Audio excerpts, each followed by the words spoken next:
I got Lucas McGill here. Tommy Lepore here from Blue Springs South. Brett Norfleet.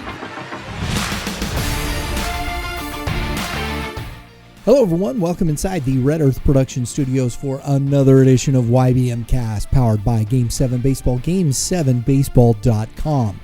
We are running through our winter workout tour. We hope you're enjoying that. It's always great. Game 7 Baseball's been great. We had a great time with those guys up there in Quincy and Q-Town tournaments. We've got a lot happening with our winter workout tour, so please make sure you stay tuned. And if you haven't done it yet, make sure you get your team registered for Game 7 Baseball. Great tournaments coming up. We got 7 that we're going to be at this year. Also live streaming the 14U championship games on that Sunday. We got our Super 7 scholarship out there again this year. So we got a lot going on with Game 7 Baseball. So we hope you enjoy. And today, though, we've got a great conversation for you. I met this gentleman at the Missouri baseball coach, high school coach. I can't even remember what it is. It's something like Missouri High School Baseball Coaches Association. Is that what it is? There you go. There you go. It. Yep. Boom. Coach Brian Ash from Southern Boone. His team won the Class 4 state title last year. Really solid team. You guys didn't lose a whole lot. And he was gracious enough to come on the show, give us a little preview of his team. Where is Southern Boone, Coach? Well, we're right in the middle between Jefferson City and Columbia. So, I mean, we're right smack dab, south side of Columbia, about a population of about 3,000 people. We got a school about roughly 400 kids in the high school. And it is continuing to grow. It's a very fast growing community. Got a lot of houses going up. People are wanting to, for whatever reason, I think, get away from the bigger city and kind of get a little bit of the country life. So, we're right in the middle of Columbia and Jeff City. I know I didn't do this, but congratulations on the state title. Is that the first in the school, or where does that sit? It's first in the school for baseball. It is the 5th overall. Soccer won it in 2000, I believe 20, boys soccer in the fall of 2020. Softball had won a couple state titles in the early to mid 80s, and then our girls track team won a state title in 1999. So this is a first for the baseball program, and actually a first. Our soccer program has been to, it seems like, a bagillion Final Fours, but we're never able to win it. And our softball team has been to quite a few too. So Final Fours have been they've been pretty common, I think, for a lot of our sports. But in recent memory, for baseball, it's a baseball-rich community. It really, really is. But they've never been to a Final Four, so this year was a first for many.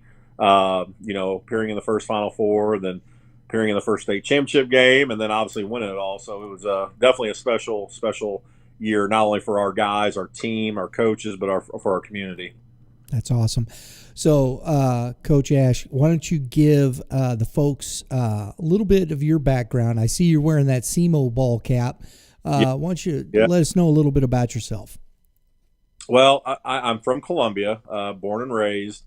Graduated from Rockbridge in 1994. I was a two-sport kid. I played basketball, played baseball, played for a legendary basketball coach in Jim Scanlon. He is still coaching there, and I think this is probably it's got to be 35-plus years. I thought he had been there for a long time when I was playing back in 94, but so I had a very good baseball experience in high school. Albeit Rockbridge now is probably one of the winningest programs since Coach Tao has taken over. I think he took over in 08 or 09, and he's been fortunate enough to win a state title. So my alma mater, I'm proud of that. However, even though when I was at Jeff City, they were probably our biggest rival because that was a team we always had to get through. But proud to be a Rockbridge alum. Graduated there in 94. Then I moved on to Central Methodist University. I played two sports. I played basketball and baseball. did fairly well in basketball, started some games as a true freshman. And I learned what it's like being a freshman. Your body wears down in that long season. And then I was coming into baseball season, I think with some high expectations, and I just never got my body right. I was wore out from the basketball season. I wasn't doing the things I needed to do to get my arm ready. I was a pitcher. And so then I decided after that first year, I was just going to focus on baseball. So I continued to play baseball, finished out my 4 years there. And then as soon as I graduated from Central Methodist, I took my first job, head coaching job, at a small school up by Concordia, Missouri called Santa Fe High School. I was a head basketball, head baseball coach. And for me, I really wanted to coach basketball. Like I wanted to be a college basketball coach. My dad coached college basketball at Central Methodist prior to me being there. He coached at Pittsburgh State University. So I was around the gym more than I was a baseball field, and basketball probably for me came a little bit easier as an athlete. Most of my accolades came from the basketball side of things. I had some Division I offers, and so basketball to me, coming out of college, that's what I want to do. I want to coach at the collegiate level. So I did that for a year as a head coach of both sports there at Santa Fe High School. Moved out to Lawrence, Kansas. My wife was my then wife was in pharmacy school there at University of KU, and I really didn't have a job. I just knew I was moving out there, and I contacted Baker University, and they had an assistant job with the men's basketball team, so I did that and did that for 4 years. But during that 4 year span, I was able to teach at the middle school there in Baldwin, Kansas. And lo and behold, the very first year I got there in 2001, 2002, they were starting a baseball program, and so I was able to kind of take that on, and I became the first head coach for that school and did that for 3 years, and then moved back to the area. We wanted to get back to the area. Moved back here in '04. In the summer of '04, and I took a job at Blair Oaks High School. Never heard of Blair Oaks, didn't know where it was. But lo and behold, now if you say Blair Oaks, everybody knows where it's at, and obviously the success they've had. It's a credit to a lot of really, really good coaches that have come through there, and a really, really strong superintendent in Dr. Jones. But I took the head baseball job, assistant basketball there. And I found out real quick, man, there's some pretty good athletes here. And lo and behold, I had three nephews of former big leaguer Tom Hinkie that were freshmen. They're going to be freshmen, and one was a sophomore. So I knew right then and there that we had a pretty good recipe for success. Had a pretty good year, finished 15-7 my first year there. Then we won a state title the very next year, and then won it again, went undefeated in '07. And I coached there for 5 years, finished up in '09, and the Jeff City job had opened up. And as a former Rockbridge Bruin, Jeff City was always our nemesis. That was the team that they won everything.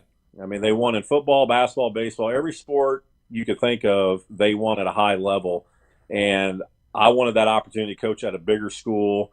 And obviously, with the success that they've had in the past, I wanted to see if we could replicate that, or I could help replicate that. And it was a challenge at first. You think you're a pretty good coach, but at that level, everybody's a good coach. So when you're playing the CBCs and the Francis Howells and some of the best coaches in the state of Missouri, you get exposed pretty quick. But for me, it was a great learning experience because I knew I had to get better, and so. And then obviously, you got to have kids. And so I had a great group of kids, and in all my 9 years there, we won a lot of games. We ended up going to a state title in 2016, came up short against Francis Howell. Had most of my guys coming back. We were preseason #1. We were ranked in the country. We ended up finishing top 5 in the country. We won a state title that year. We beat Fort Zumwalt West. We finished 31-2, and I think we were ranked #5 by Max Preps, and then like #9 and Baseball America, and I mean all the different rankings out there. But So that was a cool experience. The school ended up splitting in 2018, 19-ish. And I knew at that point I probably had wore my welcome out there and kind of let somebody else come in and deal with the change of the school and how all that was going to work. So I stayed until 2018. This position here in Ashland opened up. They had just built a brand new all turf baseball facility, a brand new indoor hitting facility. And so for me, if I was ever going to make the jump, I had to do it now. And that's what I did. And I've been here. This is my 5th year at Southern Boone. And it's been a great experience. I think not only from the coaching side of things, but the teaching side of things. My son goes to school here, and I know he really enjoys it, has had a great experience with his classmates in football, basketball, and baseball. So it's been good. So that is basically a nutshell of my, I guess this is year 23 minus COVID. This would be year 22 for baseball. So yeah, I've been at it for a while. I remember that 2017 team too, because I was for Zumwalt West. They had a really good team that year. That was a heck of a game. That state title, it really was. We did everything. We did everything we could possibly do to try to lose that game, and we had some balls bounce our way. We had a little bit of luck, and but a walk off hit by pitch is what won it. So kind of a really strange turn of events that happened. But the inning before that, they have bases loaded with nobody out, and we were able to induce a comebacker to my pitcher where we rolled a double play. And then they try to do a balk move with a runner at third, which thankfully we had practiced over and over, because when we played Willard in the sectional game, Coach McGee is known for some of that stuff to try to catch teams off guard. So all of our pitchers knew, just be aware of these things. And luckily for us, the pitcher I had didn't panic, and we got the out, and the momentum's in our dugout, and then we were able to load the bases up and then a hit by pitch, and we ended up winning in 8 innings, 2-1. That's a game I'll never forget. Oh yeah, young man playing. I believe Kyle played first base. Kyle Howe was on that team. He played with my son.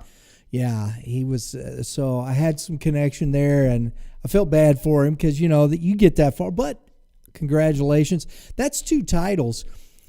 In with the big school, you got Class 4. What's the difference between that situation there from Class 6 Class 5, but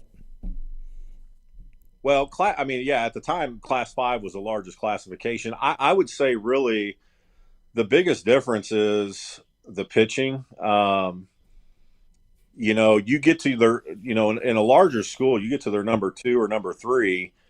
A lot of times those number 2s or 3s are head and shoulders your number 1 at the Class 4, Class 3, Class 2 levels. I was fortunate enough. I had a shortstop that really didn't pitch a lot for me until the senior year. And based on necessity, he was going to have to throw innings. And lo and behold, Grant Wood, who actually finished his career up last year at Missouri State, had a good career. But he really hadn't pitched a whole lot. I had a definite number 1 who ended up pitching at Southern Miss, a lefty, but Grant actually ended up breaking the school record for wins by a pitcher, and he really never ever pitched until that year. So, but the difference between Class 5 and even 4 to 3 and 2 is, I think, the depth of the pitching. And believe me, at the Class 2, I've coached at the Class 2. I've coached at every class. There are really, really, really good athletes and baseball players at the smaller classes and pitchers. It's just the depth may not be there, and that's the one thing that I can say in Class 5 or 6 baseball is the depth is there. And a lot of these high schools that you're competing against, a lot of these kids are just pitcher only types. Yeah. Where for me, all 3 of my pitchers last year were also 3 of my better position players and hitters. So I think that's the biggest difference. Those kids that are just pitchers at the bigger school, they kind of hone their craft in, and that's what their focus is pitching and getting outs, to where maybe at a little smaller school, you can't have that kind of emphasis on the pitching side of things. So that's where the biggest difference that I see is between the classes.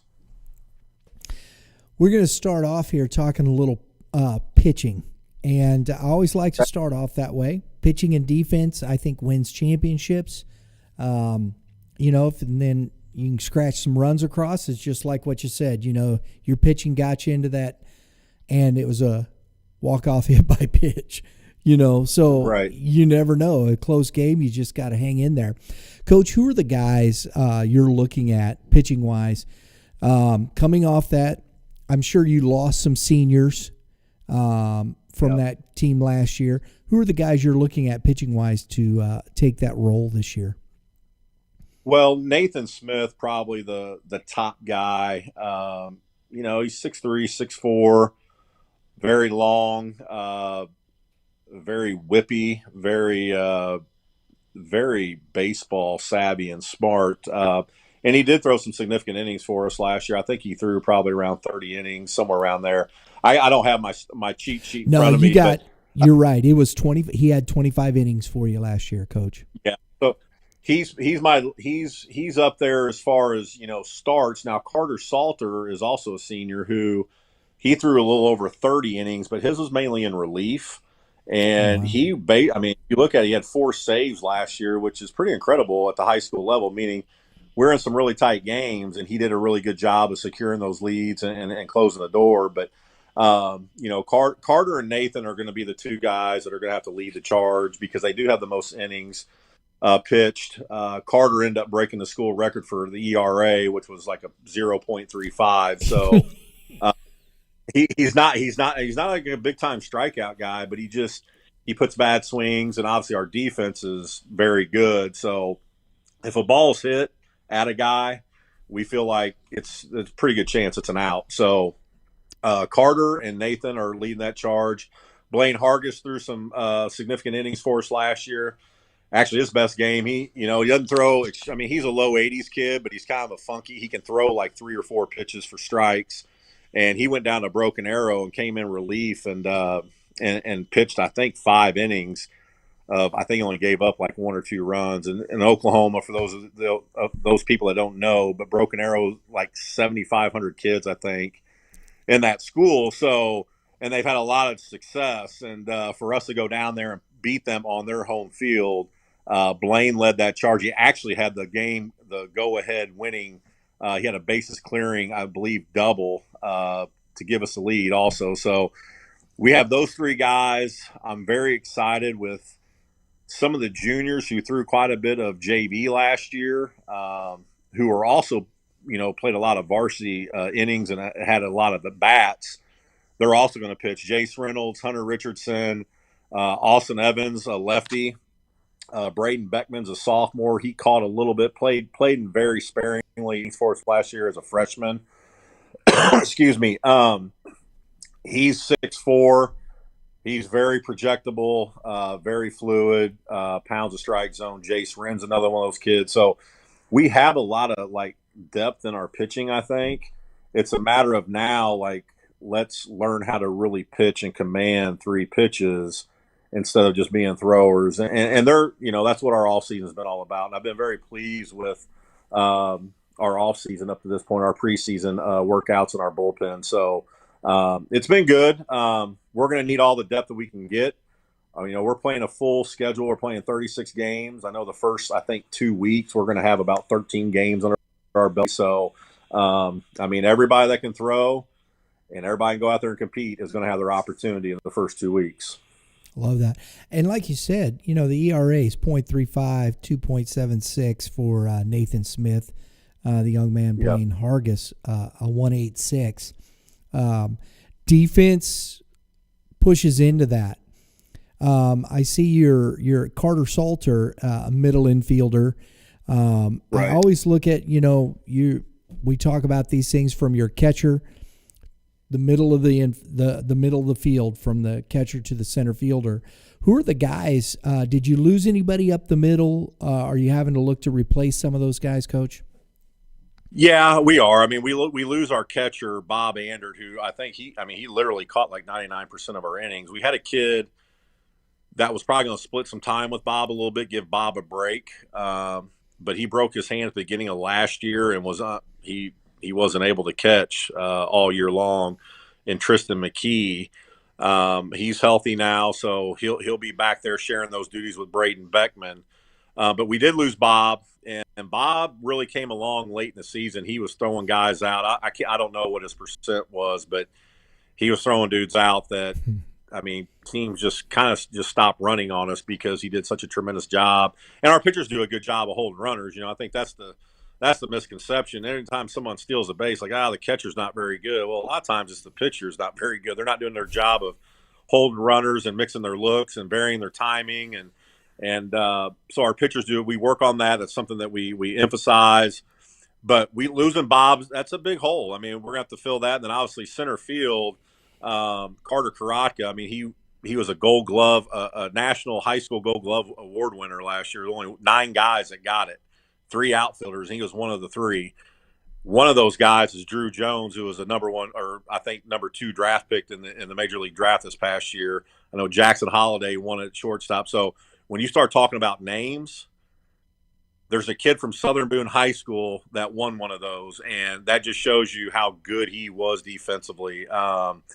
So yeah, we lost some key parts. I'm not going to sit up here and be like, no, we're going to be fine. I mean, losing those 2 guys is gonna hurt. But I will say this: Austin Evans, who played right field for us last year, he'll move to center, and he, as far as speed, you're not losing much there.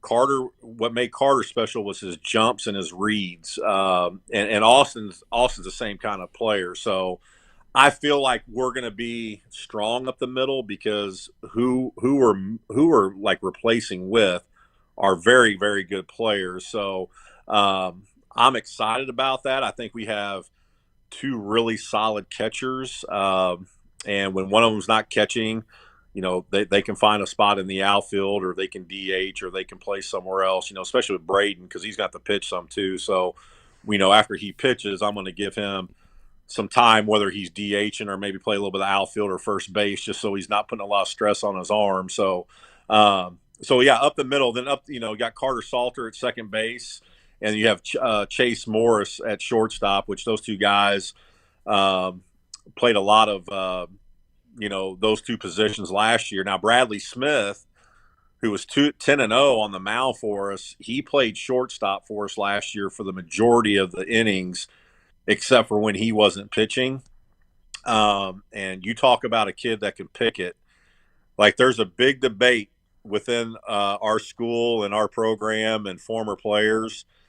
Who's got the best hands? Is it Bradley, or is it, some other kid, that played at Southern Boone, years ago or wherever? And me and the assistant coaches, it's really hard to sit there and not validate Bradley Smith and the job that he did last year at shortstop, and just his glove and how he was able to get to balls that a lot of kids just wouldn't. So yeah, I mean, we're missing a center fielder, a shortstop, and a catcher, but I feel very confident that we're going to be able to fill in those pieces and still be equally as strong.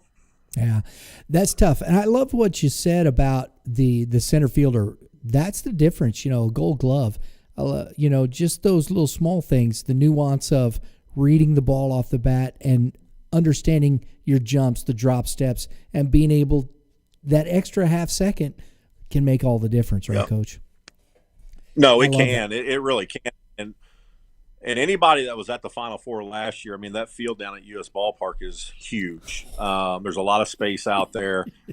If we're playing on a normal high school field, I'm not so sure. Some of those balls aren't leaving the yard, but Carter made some unbelievable. I mean, there was balls that were hit, and like the crowd, you can just hear like, "Oh my gosh!" Like that's gone, and he just Cadillacs back there, and he's able to get to it, and all of a sudden it's like, oh, they caught it, and of course our fans are cheering, but it's almost like our fans were like, yeah, we knew it was an out as soon as it was hit. We've seen it all year long, or for 4 years really. So those bigger fields, it's very important you have a strong outfield. I think a lot of times coaches or even fans, they just assume outfield, it's not that big of a deal. It's a fly ball, catch a ball. Well, your routes and your jumps and how you get to the ball really dictate a lot of things on whether that ball is going to drop or not. And if it drops on a big field, it's probably a triple, and it could be an inside the park home run. So changing the complexity of the game just through defense, I think is huge, and that's something that I've always like. I'm a defensive pitching guy, so a lot of guys, you hear the saying like, "Man, if you can hit, you'll find your way in the lineup." Well, I'm kind of like, if you can play defense, you'll find yourself in the lineup. Now, I may have to DH for one of you, but teams that lose in high school, and I really believe this, teams that lose in high school is because they can't play catch and they beat themselves defensively. It's, obviously, if you have a team that absolutely just struggles offensively, yeah, you're going to have a hard time winning games. Sure. But if you cannot play catch and do some of the fundamental things and get outs, you're never going to be in a game and you're going to lose. So Yeah. for me, we put a big emphasis on pitching and defense. And I mean, I think it's fun for the kids because you're probably, you may see two or three strikes all game long, and you may not even get to swing the bat. Defensively, you may not get a ball either, but you can change the outcome of the game just with one play on a catch or a ground ball, and whether you roll a double play. I think those are the momentum shifters. The teams that can really play catch on the infield and go get it in the outfield. It's interesting you say this. We were recently on our winter workout tour. We're up in Quincy. Rick Lawson, who's working, he's got a youth program, Gem City Bombers, but he's also the head coach there at Quincy High School. And he said we were talking about just that thing, and he made mention. He went and looked at the major league averages and whatnot, and he said the teams that win consistently are the teams that throw strikes and don't make errors. Right. And he said, so if it's good enough for the major leagues, I mean, it's got to be good enough for us. and right. I always think that's interesting. Like you said, and if you got a kid that can swing it, that's great. But sometimes, he's maybe DHing for the kid that's better defensively, like you said. So there's opportunities either way. But eventually, you've got to play defense. You got to get the out if you keep giving teams outs. I'm a pitching and defense kind of guy. I think those are the things that you can't give a good team, especially like you said, if you're playing in that big ballpark. All of a sudden, these kids are not used to playing in something like that. I mean, that US ballpark is huge, and I mean, you have to have a player out there where doubles go to die, as they say, right? Yep. So Yep. I think that's interesting. I like that thought process because defense, you got to make a play. And we saw it last year. I did not get a chance to see you guys play at the championships. I was watching, but we were watching the semifinal between Howell and Liberty North. And that game went 10 innings, I believe it was. I believe it was 10 innings. Yep. And the defensive plays that those kids were making, from Trey Schneider to Leo Humbert to Ty Sissel, and the pitchers making big pitches, the excitement level at the play was just unbelievable, and it was up there. The kids were dialed in. And to me, that's what makes baseball. You see enough games where the kids are scoring, 15, 16 runs. Fine. I love that. I love the defense. I love the pitching. I love those, 2-1 ball games. Like you said, you're trying to scratch out. How can you scratch out a win? How do you make that next play? And staying focused at that level, especially for high school kids, as well as I do, that's tough, isn't it, Coach? No, you are 100% accurate on all that assessment. I agree. The focus, the mental preparation between every single pitch, and in a bat, you may have to focus in, 1 to 5, 6, 7, maybe max, depending if you're up there battling and competing and fouling some pitches off. But I mean, you think about, a pitcher that throws, I don't know, let's say you go through a whole game and there's 130 pitches thrown, between two pitchers.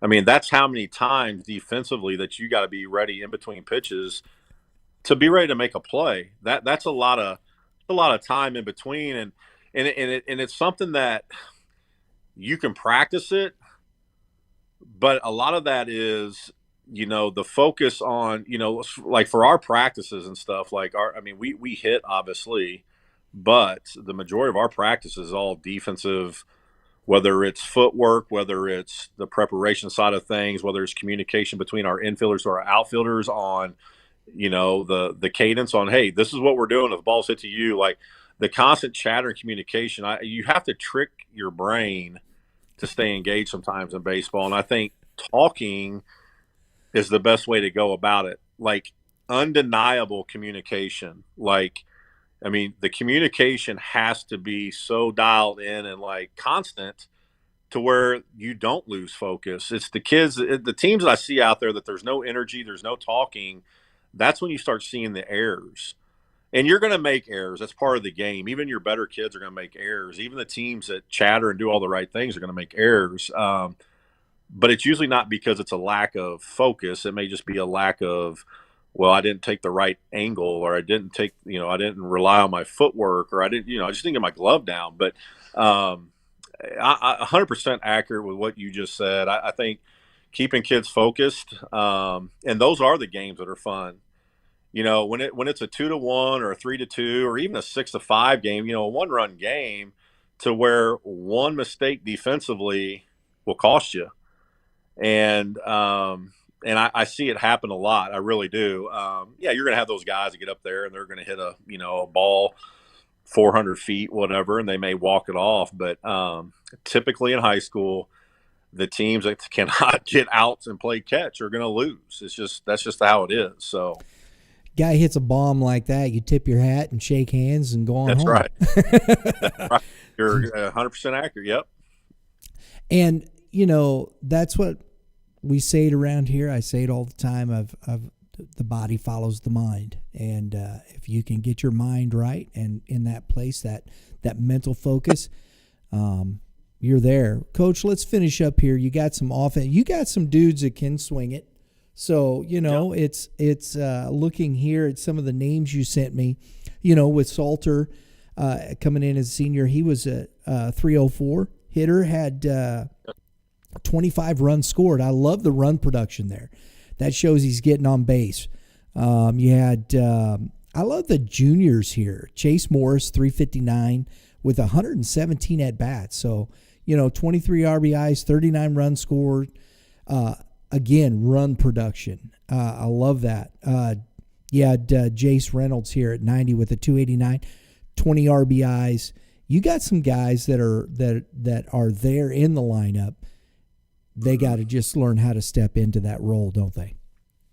Yeah, they do. And last year, really, between, let's see, Chase and Austin hit at the top of our lineup, like that 2-3 spot. Riker Zimmerman was in our 4-hole. So you look at the heart of our lineup, all three of those guys are back, and they're only juniors. And then you throw Jace Reynolds, who was anywhere between 5 and 7. And then, with the emergence of some other kids that, they might have played a lot more last year if we didn't have 4 seniors that were starting that, that were very good, solid players. But I like what I'm seeing from some of these other juniors and even sophomores. I really do feel like, you add Tristan McKee in there, who was hurt all last year. The kid can swing it, and he's super fast.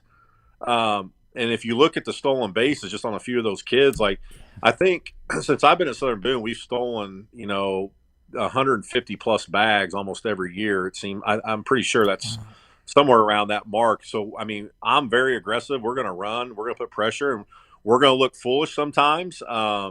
Because we do, we push the envelope a lot, but we're gonna. That's how we play, and we have a lot of team speed, like a lot. I'm talking 1 through 9. There is no slow dude in our lineup. Austin and Chase and Tristan, those 3 guys. Riker Zimmerman runs really, really well. Him being in the 4-hole. He didn't run quite as much because it seemed like anytime he came with a big hit, he was usually standing on second or third. It seemed like because he had quite a few. So, but I'm excited for that part of it. We got a kid right now. It's a junior that's kind of positionally wise. He hasn't been able to cracked the lineup last year. He got a few at bats last year in some games, but this Hunter Richardson kid who, I mean, he is a hard. I mean, he has grinded and worked. I shouldn't say grind because he enjoys it, but he's worked his tail off, and we're able to practice. So we can have 3 hours a week of practice. So we did a little inter squad Sunday when it was nice out. His first at bat, actually against Carter. I mean, we're going full tilt. His first at bat, he hits one probably 415 feet, and I'm like, and all the kids just kind of look, yeah, like that's how his weight room ethic, his dedication to the weight room, and just the constant getting better. Like, so you add that kid in the mix. Like, I'm really excited for him. The Braden Beckmans, the Jace Renz, the other juniors on that group. I'm sure I didn't mention, but I'm really, really excited. I think offensively we could be better this year.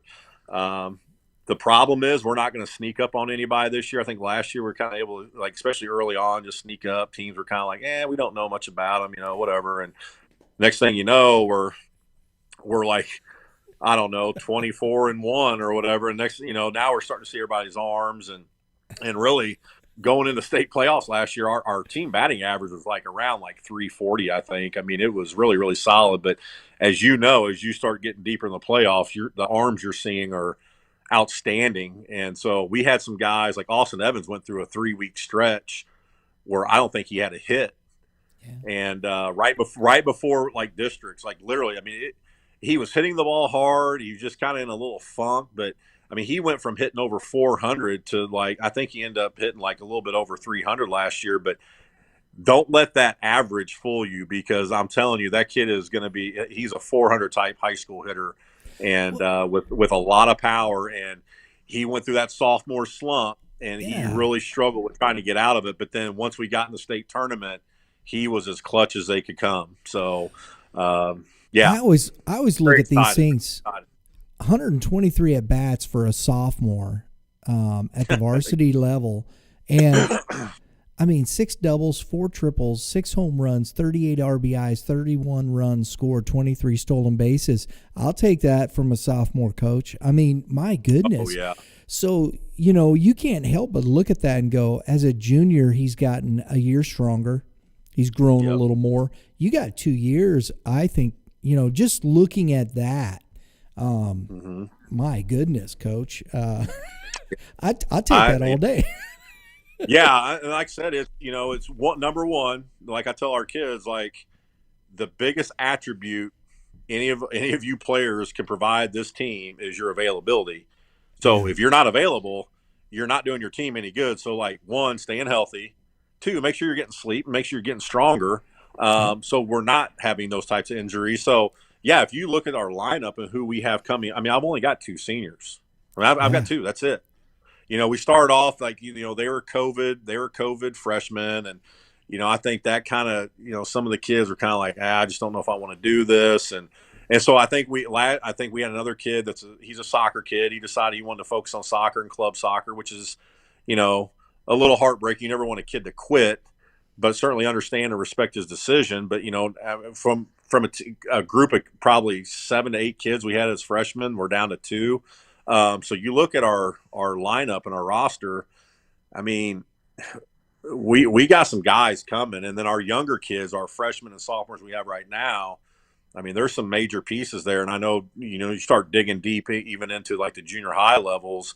The 8th grade group's got a few. And then my son's group is the 7th grade. They're 7th graders. So like for me as a coach, if you have 2 bad classes back to back, and when I say bad, I mean whether it's numbers or whether it's just not as talented, and it's usually the talent. If you have 2 back-to-back classes that are not very talented, like, you're going to go through some struggles. And we fortunately do not have that. Now, does that mean we're going to win a state title every year? And, you still got to go out and perform. But from a coaching standpoint, I can sit there and be like, okay, so what we have created is created interest at the younger levels. And now the kids, as they're coming through the high school program, 1, they don't want to let each other down. 2, we've had such great senior leadership and upper class leadership. They do not want to disappoint them. And so like, it's just kind of like our older guys are really teaching our younger guys what it means to really play and prepare like they're supposed to. Like, it's not always just the coaches nagging all the time. And that's where I feel lucky with the groups that I've had up to this point. To be honest with you, my most talented group here was 2021. I mean, the hat I'm wearing right now, there's a lefty that's pitching there as a sophomore. And that group right there alone with the seniors that just graduated last year who were juniors at that point, I really felt like that was the year we were going to really, really make a run. We got upset in the district semifinal game 4-3 just because it was one of those games we decided we did not want to hit. And we got beat. And I think a lot of that motivation from those juniors who were our seniors last year, they took that to heart and they wanted to make sure they never, ever felt like that. And so basically it's a trickle-down effect. It's just all of our upperclassmen have done a good job with these freshmen and sophomores on playing the game the right way, preparing the right way, going about practice the right way. And so for us as coaches, you know when things are going well, when you could basically show up and your kids could run practice and run it the way it should be. And for me, thankfully, like, we've been blessed that our kids have really taken on to what we're doing. And they've done a really good job of really teaching our younger guys. So we're hoping that just kind of continues. You know, obviously when you're having success, it's a lot easier to do. When you start having those struggles, you know, we'll find out. But I think with our kids that we have, and I think this year, you know, I think there's going to be some ups and downs just because there is some unknowns. We only do have 2 seniors. You know, last year we had 6, 4 of them that played, you know, and the other 2 that didn't play very much. One was actually hurt all year. That's the reason why he didn't get to play. He would have been playing quite a bit too. And the other one was just the best teammate you could ever ask for, even though he knew he probably was never going to get to play. Like, everybody's role is important, and it really doesn't get magnified until things go bad. And even when we only had 2 losses last year, but those 2 losses, they were painful because we felt like we gave those games away, and we just regrouped, and our seniors did a really, really good job of just making sure that we kind of rode the wave and we didn't let it, you know, we didn't get caught in that wave again. So, so going into this year, excited not only for this year, but, you know, for the future, really.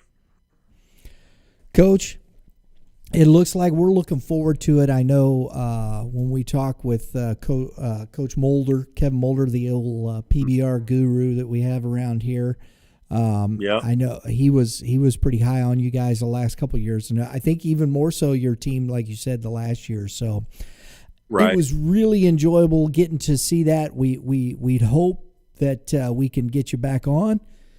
Love having all the coaches around the state come on the show and talk about their teams. We really do. We really do appreciate it very much.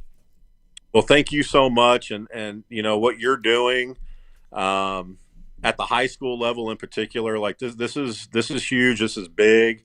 There's so many different podcasts out there, but I mean, I can tell the way you're professional and how you go about your questioning and your preparedness. This is a really good thing. I'm proud to be on here. Anytime I can talk about our players, our program, I'm always going to jump on it. So anything you ever need from me, reach out. You know, I'll help you. I appreciate that very much. Everybody, Coach Brian Ash from Southern Boone High School, the Eagles, correct? That is correct. Yep. Look at that. Even got that one right. Bonus. So good luck to you. Class 4, there's a lot of great Class 4 schools. I think it's going to be another tough run for everybody across the board. I'm looking forward. Class 4 is a lot of good teams, so it ain't no cakewalk. We'll put it that way. Nope. So thanks everybody for tuning in. Look, I got to do this. My guys at Prime Sports, we got this bucket. I got a baseball. I got a fungo back here and a hitting net. We're giving this away. Anybody who hasn't subscribed, please hit the subscribe button. Throw down in the old comment that you love Prime Sports Midwest, and we got a bucket of balls, we got a fungo bat, and a hitting net for all you starters out there. The coaches getting ready for the youth baseball season. We love to see all that, or even if you, I guess, a high school coach, right, Coach? There you go. Yeah, right. Always use it. And so please subscribe. We love that. We're fortunate to bring content like this these gentlemen, these coaches are giving of their time, and I greatly appreciate it very much. It's a lot of fun talking to these gentlemen and how they're helping these kids grow as athletes and people and getting them on to the next level. So thank you for tuning in. Everybody, remember, have a great day in the Lord. All you pitchers, keep throwing strikes. And hitters, Coach, you got some advice for the hitters? Swing early in the count, for crying out loud. I love it. Swing at fastballs early in the count, yes. Oh, maddening. Everybody, we'll see y'all next time.